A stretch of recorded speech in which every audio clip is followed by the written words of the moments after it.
Bismillahirrahmanirrahim. Assalamualaikum warahmatullahi wabarakatuh. Perkenalkan, nama saya Andi Batari Jumrahma, perwakilan dari kelompok 4. Di sini saya akan menjelaskan materi yaitu eksposur operasi. Eksposur operasi merupakan ukuran perubahan nilai dalam arus kas operasi perusahaan di masa yang akan datang yang diakibatkan perubahan kurs yang tidak terduga tergantung dari efek perubahan kurs tersebut terhadap unit penjualan, harga, dan biaya di masa yang akan datang. Menurut Madura, dalam sebuah penelitian yang dilakukan pada tahun 2000, mendeskripsikan bahwa sejauh mana present value dari arus kas masa depan perusahaan dipengaruhi oleh fluktuasi nilai tukar disebut dengan eksposur ekonomi terhadap nilai tukar. Namun, pengaruh fluktuasi nilai tukar atas arus kas sebuah perusahaan tidak selalu disebabkan oleh transaksi valuta. Eksposur operasi mempunyai orientasi masa mendatang. Perubahan kurs saat ini akan mempengaruhi operasi perusahaan di masa mendatang. Untuk itu, dalam mengukur eksposur operasi, perusahaan memerlukan peramalan dan analisis terhadap seluruh eksposur operasi, eksposur transaksi masa depan perusahaan, dan eksposur masa depan atas seluruh kompetitor-kompetitor perusahaan di seluruh dunia.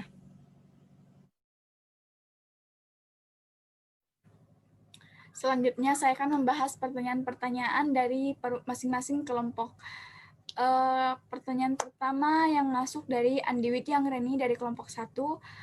Pertanyaannya, bagaimana dampak aliran kas pada eksposur operasi jika terjadi perubahan mata uang? Ketika terjadi perubahan nilai mata uang, maka hal tersebut akan berpengaruh pada jumlah penjualan. Contohnya ketika yen menguat terhadap dolar. Toyota mengalami masalah karena ekspor ke Amerika Serikat cukup signifikan. Oleh karena itu, penjualan mobil Toyota di Amerika Serikat berkurang karena yen semakin mahal. Tentu saja dari jumlah penjualan itu, aliran kas masuk berkurang, nilai sahamnya juga akan menurun. Pertanyaan selanjutnya dari Saudari Nurlina, perwakilan kelompok 6. Apa dampak dari perusahaan yang gagal mengukur eksposur operasi? Perusahaan yang tidak mengantisipasi atau gagal mengukur eksposur operasi akan mengakibatkan turunnya daya saing dan penurunan nilai perusahaan. Selanjutnya, pertanyaan dari Saudara Muhaidir, perwakilan kelompok 7. Pertanyaannya, eksposur operasi dampaknya tidak muncul di neraca, namun muncul di laporan laba rugi. Dampak atau hal apa yang terjadi atau muncul pada laporan laba rugi sehingga kemudian mempengaruhi daya saing perusahaan di pasar. Seperti yang sudah saya jelaskan sebelumnya di pertanyaan Saudari Andi Widyang Reni, dari sebuah contoh tersebut, dampak operasi pada laporan laba rugi perusahaan dapat dilihat pada jumlah penjualannya. Tentu saja jika perusahaan multinasional menurun, maka akan menyebabkan laba yang dihasilkan perusahaan menurun. Hal itu tentu mempengaruhi daya saing perusahaan di pasar, terlebih di pasar saham. Nilai sahamnya akan menurun. Demikian materi yang dapat saya sampaikan dan pembahasan pertanyaan yang saya paparkan. Mohon maaf jika ada kekurangan. Wabillahi taufiq wal hidayah. Wassalamualaikum warahmatullahi wabarakatuh. Mengukur eksposur operasi. Pengukuran eksposur operasi tidak mudah dilakukan dikarenakan beberapa hal. Pertama itu, sulit memperkirakan aliran kas yang akan berubah dikarenakan perubahan mata uang. Kedua, pengaruh inflasi terhadap aliran kas. Dan ketiga itu, sulit memperkirakan horizon waktu yang tepat. Risiko perubahan nilai mata uang bisa diidentifikasikan dengan teknik statistik yang ada. Risiko tersebut merupakan sejauh mana kemungkinan probabilitas aliran kas masuk di masa mendatang berbeda nilainya dengan nilai yang diharapkan. Sedangkan eksposur menunjukkan seberapa besar nilai mata uang yang berisiko dikarenakan perubahan nilai mata uang tersebut. Ada beberapa macam metode pengukuran eksposur operasi. Pertama itu menggunakan metode skenario, kedua menggunakan metode asumsi, dan ketiga menggunakan teknik regresi. Pertama, menggunakan metode skenario. Metode skenario yaitu memperkirakan perubahan kurs di masa mendatang dan pengaruhnya terhadap aktivitas perusahaan. Misalnya, pertama, tidak ada perubahan dalam harga, biaya, kuantitas yang dijual. Kedua, harga dan biaya berubah, kuantitas penjualan tetap. Dan ketiga itu harga naik, tapi kuantitas turun. Metode kedua yaitu menggunakan asumsi. Dari data historis bisa digunakan untuk mengukur exposure ekonomi dengan melakukan perhitungan regresi time series untuk memperkirakan sensitivitas aliran kas terhadap perubahan kurs dengan rumus sebagai berikut, yaitu CFT sama dengan A ditambah B dikali kurs T ditambah dengan E, yaitu di mana CFT yaitu aliran kas dalam mata uang kantor pusat, A merupakan parameter intercept, B merupakan koefisien regresi, kurs T yaitu kurs nominal pada periode T, dan E yaitu random error. Yang ketiga itu menggunakan teknik regresi. Teknik statistik regresi bisa digunakan untuk mengukur exposure operasi yang bisa didefinisikan sebagai berikut, yaitu B sama dengan covariance X dan Y dibagi dengan variance variabel X. Persamaan regresi tersebut digunakan dalam perhitungan exposure aliran kas terhadap perubahan kurs mata uang yang didefinisikan sebagai berikut, yaitu B sama dengan exposure sama dengan covariance antara kurs dengan aliran kas dibagi dengan variance aliran kas. Koefisien regresi menjadi indikator exposure ekonomi. Hedging jasa merupakan risiko perubahan aliran kas akibat perubahan kurs.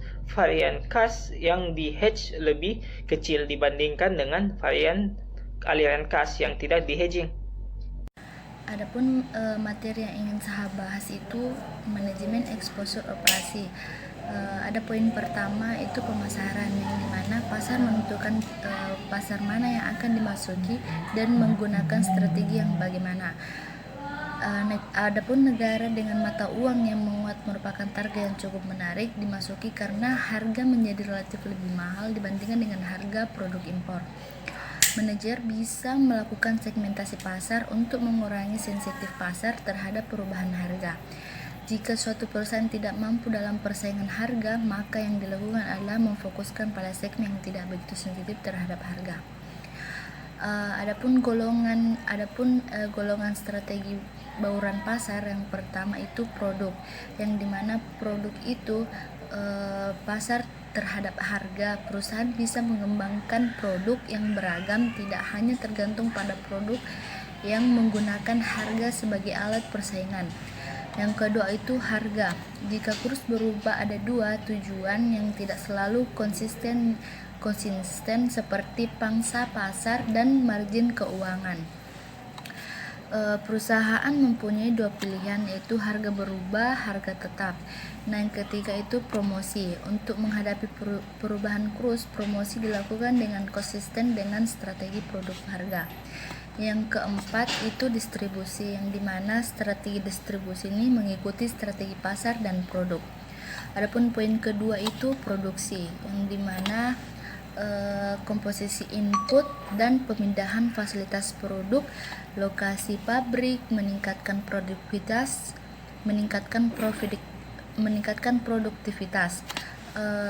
Yang dimaksud dengan komposisi input itu salah satu perusahaan yang ringan sebagai akibat perubahan kurs mengubah komposisi impor.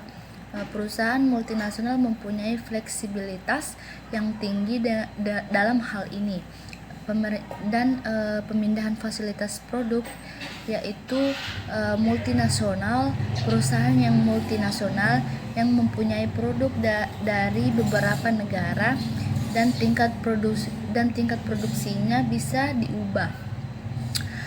Adapun lokasi pabrik, seperti dalam jangka pendek, kebijakan produk ini seperti mengubah komposisi input atau memindahkan fasilitas produk bisa dilakukan dalam jangka pendek. Jika bisa digunakan dalam jangka pendek, perusahaan multinasional juga bisa memindahkan lokasi pabriknya yang biasanya ke negara yang tenaga kerjanya lebih murah. Adapun meningkatkan produktivitas ini mengatasi masalah exposure ekonomi yang cukup fundamental adalah dengan meningkatkan produktivitas yang tidak efisien ditutup, seperti otomatisasi yang lebih diperbanyak, hubungan manajemen dengan pekerja lebih dipererat. Adapun poin ketiga itu keuangan. Keuangan ini ada beberapa teknik dalam keuangan bisa dipakai untuk mengelola eksposur operasi, antara lain yang pertama hedging alami dengan menyelesaikan aliran kas masuk dengan aliran kas keluar. Yang kedua itu back to back loan, yaitu perusahaan multinasional untuk memberikan pinjaman dalam bentuk mata uang negara tersebut kepada cabang yang berada di negara lain.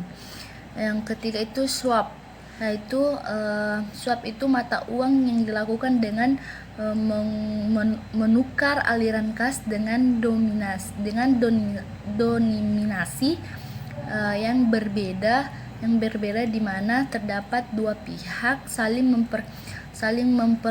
mempertukarkan suatu aliran kas dengan aliran kas lainnya. Yang terakhir itu leading and lagging. Leading dan lagging yang artinya leading itu berarti mempercepat aliran pembayaran, sedangkan lagging itu berarti memperlambat pembayaran. Jika mata uang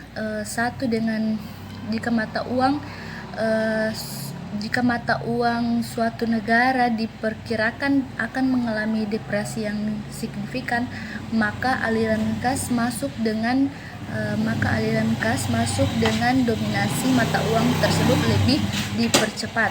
Jika aliran kas masuk tersebut dibayar pada waktu mata uang sudah terdepresiasi, maka nilai aliran kas tersebut akan berkurang. Ya, selanjutnya saya akan membahas tentang dampak eksposur operasi. Perubahan yang tidak diharapkan dalam nilai tukar memberikan dampak terhadap cash flow harapan pada 4 tingkat, yaitu yang pertama jangka pendek. Dampak pertama terhadap cash flow yang diharapkan terdapat dalam anggaran operasi 1 tahun. Laba atau rugi tergantung pada mata uang denominasi dari cash flow mata uang yang diharapkan. Mata uang denominasi tidak dapat diubah untuk berbagai kewajiban yang ada sekarang. Maka dari itu, cash flow yang terrealisasikan akan berbeda dari cash flow yang diharapkan dalam anggaran. Namun dengan berlalunya waktu, harga dan biaya akan berubah sehingga mencerminkan berbagai kenyataan kompetitif baru yang disebabkan perubahan dalam nilai tukar. Kemudian itu jangka menengah. Jangka menengah dibagi menjadi 2, yaitu jangka menengah kasus keseimbangan dan jangka menengah kasus ketidakseimbangan. Jangka menengah kasus keseimbangan. Dampak tingkat kedua terhadap cash flow jangka menengah yaitu dalam kondisi keseimbangan. Perusahaan harus mampu menyesuaikan harga dan faktor cost dalam perjalanan waktu untuk mempertahankan tingkat cash flow yang diharapkan. Dalam hal ini mata uang denominasi dari cash flow yang diharapkan tidak sepenting seperti di negara-negara di mana cash flow itu berasal. Bila keseimbangan terjadi secara terus-menerus dan sebuah perusahaan bebas menyesuaikan harga dan biayanya untuk mempertahankan posisi kompetitif yang diharapkan, eksposur operasi mungkin sama dengan 0. Akibatnya nilai pasar mungkin juga akan berubah. Selanjutnya itu jangka menengah dalam kasus ketidakseimbangan.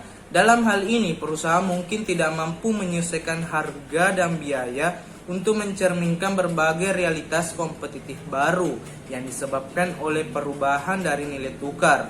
Cash flow perusahaan yang terrealisasi akan berbeda dari cash flow yang diharapkan.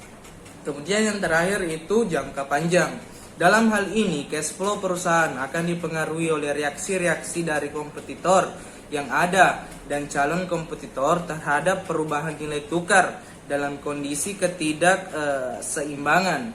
Perusahaan yang terkena kompetisi internasional akan terekspos terhadap eksposur operasi valuta asing dalam jangka panjang, di mana pasar valuta asing tidak terus berada dalam keseimbangan. Mungkin itulah materi dari kelompok kami tentang eksposur operasi. Terima kasih.